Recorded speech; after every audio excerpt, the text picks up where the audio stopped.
नमस्कार छोट्या मित्रांनो।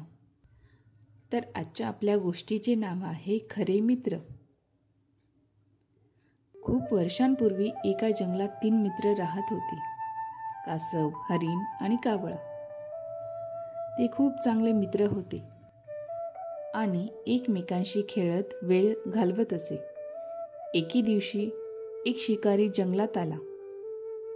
त्याने तलावाजवळ एका हरणाच्या पावलांचे ठसे पाहिले आणि तो खूप आनंदित झाला।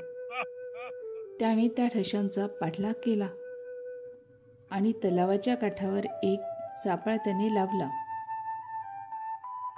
रात्री उशिरा हरणाला तहान लागली आणि तो तलावाकडे गेला, परंतु दुर्दैवाने तो सापळ्यात अडकला। आपण सापळ्यात अडकलो याचा हरणाला धक्का बसला। तो भीतीने आणि वेदनेने ओरडला, कृपया कोणीतरी मला मदत करा, मी अडकलो आहे।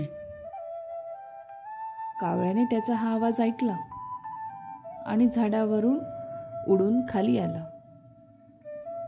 कासवानेही त्याच्या मित्राचा आवाज ऐकला आणि नेमकं काय घडले आहे हे शोधण्यासाठी तलावातून बाहेर आला। सापळा पाहून दोघेही घाबरले।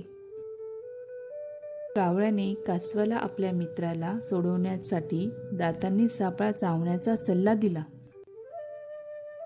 कासव हरणाला वाचवण्यात व्यस्त असताना कावळा शिकारीचे घर शोधण्यासाठी पळून गेला। कावळा शिकारीच्या घरी पोहोचला आणि शिकारी पहाटे पहाटे हातात चाकू घेऊन घराच्या दाराशी आला।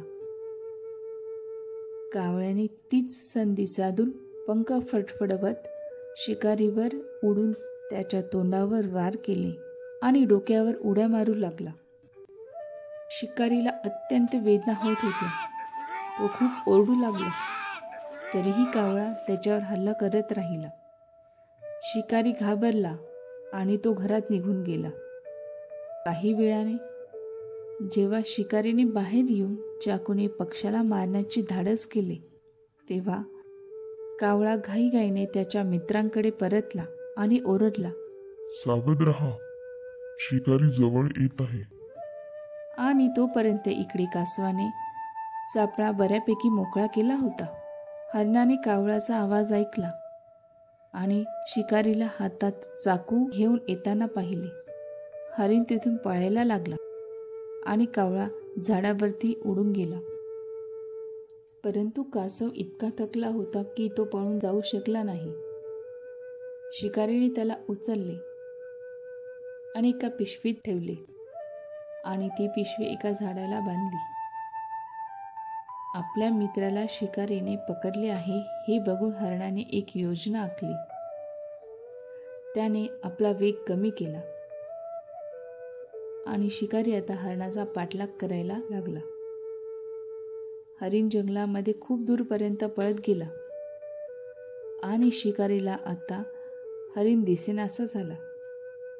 हरिण दुसऱ्या वाटेने तलावाजवळ आला आणि झाडाला अडकवलेली पिशवी खाली काढली।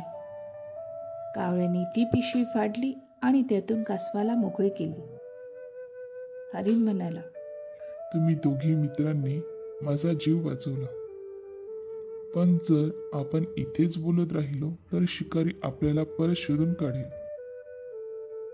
मग कावळा झाडावर उडून गेला आणि कासव पुन्हा पाण्यात निघून गेले। शिकारी जेव्हा परत तलावाजवळ आला तर कासव पिशवीत नव्हता। कावळा आणि हरिणही तिथे नव्हते। शेवटी तो त्याच्या घरी परत निघून गेला आणि तिघेही मित्र आयुष्यभर आनंदाने एकत्र राहिले। तात्पर्य: जो संकट समयी कामात येतो तोच खरा मित्र असतो। खरी मैत्री म्हणजे कठीण परिस्थितीत एकमेकांना साथ देणे आणि एकमेकांना मदत करणे। हॅलो छोट्या दोस्तांनो, आवडली ना मग आजची गोष्ट? तर अशाच नवनवीन गोष्टींसाठी चॅनलला लाईक करा, शेअर करा आणि सबस्क्राईब करायला विसरू नका। Bye bye.